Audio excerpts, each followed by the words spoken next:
এই জলের বোতলটা দেখুন তো। এই সাধারণ জলের বোতলটা যদি রাস্তার ধারের কোনো দোকান থেকে কেনা হয় তাহলে এর দাম কত হবে? 10 টাকা। ঠান্ডা হলে ধরে নিলাম 15 টাকা কিংবা 20 টাকা। এই একই জলের বোতল যদি বড় রেস্তোরাঁয় গিয়ে কেনা হয় তাহলে এর দাম কত হবে? 40 কিংবা 50 টাকা। একই ব্র্যান্ডের জল এয়ারপোর্ট থেকে কিনলে এর দাম দাঁড়ায় 100 কিংবা 200 টাকায়। জল একই, বোতলও এক, কিন্তু জায়গা বদলানোর ফলে এর দাম বেড়ে যায়। আমাদের জীবনের গল্পটাও খানিকটা একই রকম। আপনার যদি মনে হয় আপনার কোনো দাম নেই কিংবা আপনাকে কেউ গুরুত্ব দিচ্ছে না, তার মানে কিন্তু এটা নয় যে আপনি মূল্যহীন। এর মানেটা হলো আপনি ভুল জায়গায় রয়েছেন, ভুল মানুষের মধ্যে রয়েছেন, কিংবা নিজেকে ভুলভাবে উপস্থাপন করছেন। এবার প্রশ্নটা দাঁড়াচ্ছে যে নিজের ভ্যালু তাহলে কি করে বাড়ানো যায়? আজকের এই ভিডিওতে এমন 5টি সাইকোলজিক্যাল রুলস বোঝার চেষ্টা করব আমরা, যেটা ফলো করলে হয়তো আমরা আমাদের ভ্যালু 10 গুণ বাড়াতে পারি। তাহলে চলুন শুরু করা যাক আজকের ভিডিও। তবে আজকের ভিডিও শুরু করার আগে আমি আশা করছি আমার লাস্ট ভিডিও আপনারা প্রত্যেকেই দেখেছেন। যারা দেখেননি, ডিসক্রিপশনে লিংক রয়েছে, গিয়ে দেখতে পারেন। লাস্ট ভিডিওতে আমরা কথা বলেছিলাম আমরা কিভাবে আমাদের সময় ডিজিটাল ডাস্টবিনে নষ্ট করছি। তারই সঙ্গে লাস্ট ভিডিও যারা দেখেছেন, যাদের ভালো লেগেছে, আপনারা কিন্তু কমেন্টও করতে পারেন। চলুন তাহলে শুরু করব আমাদের আজকের ভিডিও।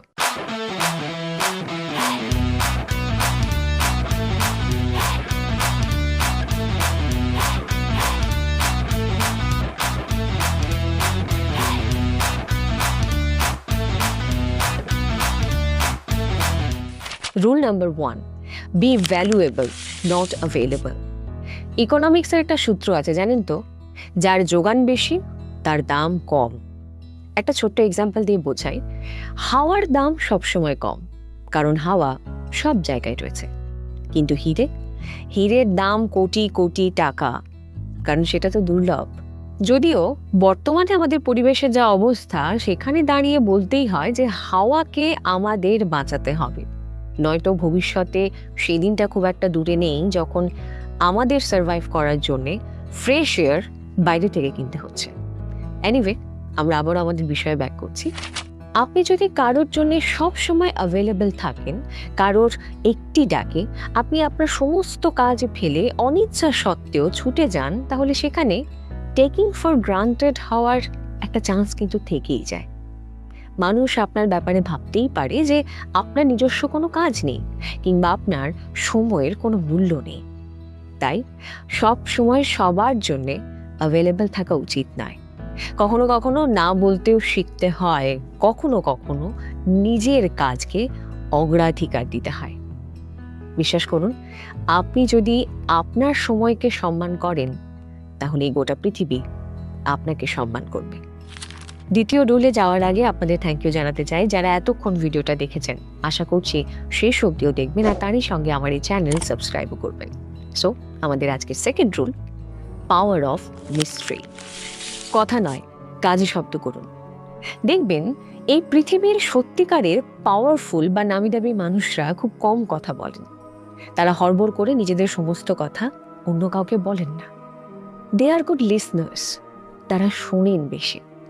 আপনি যখন আপনার প্ল্যান বা দুর্বলতার কথা অন্য মানুষকে বলেন, ঠিক তখনই আপনি হারিয়ে ফেলেন আপনার মিস্ট্রি। সেই মিস্টেরিয়াস পার্সোনালিটি কোথাও যেন হারিয়ে যায়। আর যার মধ্যে রহস্য কম, তার প্রতি আগ্রহটাও কমই থাকে। সো আজ থেকে সবাইকে সবকিছু বলা বন্ধ করুন। অন্যকে গেস করতে দিন আপনার নেক্সট স্টেপ কি হতে পারে, আপনার আগামী প্ল্যানসগুলো ঠিক কি হতে চলেছে। রুল নাম্বার 3, নিজেকে আপডেট করুন। হ্যাঁ, নিজেকে অ্যাপের মতন আপডেট করুন। আচ্ছা, বর্তমানে যেখানে আমরা প্রত্যেকেই স্মার্টফোন ব্যবহার করছি, সেখানে যদি আপনাকে বলা হয় সেই পুরনো কিপ্যাডওয়ালা ফোন ব্যবহার করতে, আপনি কি সেটা করবেন? করবেন না। কিংবা ধরুন বর্তমানে 5G সময়ে আপনাকে যদি 2G ব্যবহার করতে বলা হয়, আপনি কি সেটা করবেন? করবেন না। কারণ আপনি চাইবেন আপনার কাজ কত দ্রুত শেষ করতে, সেই কারণে আপনি 5Gটাই ব্যবহার করবেন। ঠিক তেমনি 5 বছর আগের আপনি 5 বছর পরে যদি একই থাকেন, সময়ের সঙ্গে সঙ্গে নিজেকে যদি আপডেটেড না করেন, আপনাকে কি কেউ ভ্যালুয়েবল পার্সন হিসেবে মেনে নেবে? নেবে না। সেই কারণে সময়ের সঙ্গে সঙ্গে নিজেকে আপডেটেড করতে হয়। নিজের ভ্যালু বাড়ানোর জন্য নিজেকে আপডেটেড করতে হয় মেন্টালি, ফিজিক্যালি এবং এথিক্যালি। আর নিজের ভ্যালু বাড়ানোর জন্য মোস্ট ইম্পর্ট্যান্ট থিং নলেজ বাড়ানো। ভালো ভালো বই পড়তে পারেন, নতুন নতুন স্কিল শিখতে পারেন, টেকনোলজি সম্পর্কে আরেকটু সচেতন হতে পারেন, অ্যান্ড মোস্ট ইম্পর্ট্যান্ট নিজের শরীরের যত্ন নিতে পারেন। মনে রাখবেন, যে পুকুরের জল নড়াচড়া করে না সেই পুকুরেই কিন্তু শ্যাওলা জমে থাকে, আর নদীর জল বহমান বলে সব সময় পরিষ্কার থাকে। আপনি কিন্তু নদী, পুকুর নন। রুল নাম্বার 4, ইমোশনাল কন্ট্রোল, আবেগের ওপর নিয়ন্ত্রণ। নিজের আবেগ বা ইমোশনকে এতটা সস্তা করে দেবেন না। অনেকেই আছেন যারা সবার সামনে হঠাৎ করে রেগে যান কিংবা হঠাৎ করে কেঁদে ফেলেন।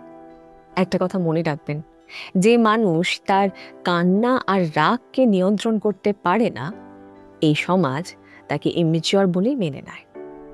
একটা ছোট্ট এক্সাম্পল দিচ্ছি। ধরুন আপনাকে কেউ ইনসাল্ট করলো আর আপনি সঙ্গে সঙ্গে রিয়্যাক্ট করলেন। এর মানেটা কি দাঁড়ালো? এর মানেটা হলো আপনার ইমোশনের রিমোট কন্ট্রোলটি সেই দ্বিতীয় ব্যক্তিটির হাতে রয়েছে, যেটা ভীষণ unfortunate.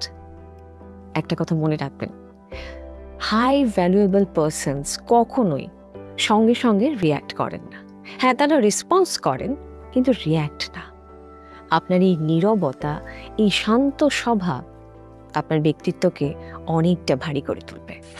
Rule number 5, set your boundaries. আমাদের এই লাস্ট রুল ভীষণ ইম্পর্ট্যান্ট আমাদের জীবনের জন্য। এই রুল আমাদের শেখায় কিভাবে একটি বাউন্ডারি তৈরি করতে হয়, আর কেনই বা এই বাউন্ডারিটি এতটা ইম্পর্ট্যান্ট আমাদের জীবনে।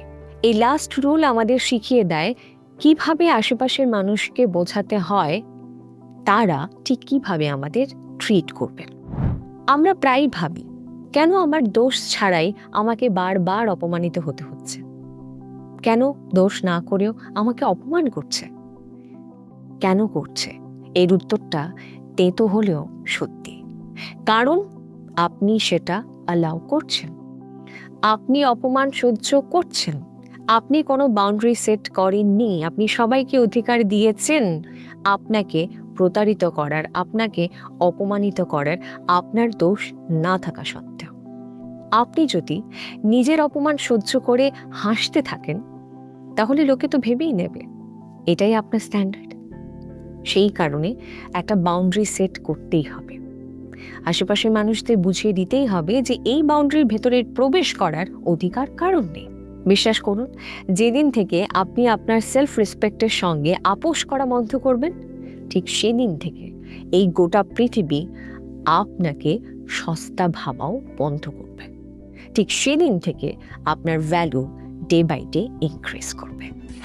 সবশেষে একটা কথাই বলবো, আপনি যদি নিজের চোখে নিজেকে দামি বলে না ভাবেন, তাহলে এই পৃথিবী আপনাকে 1 পয়সারও দাম দেবে না।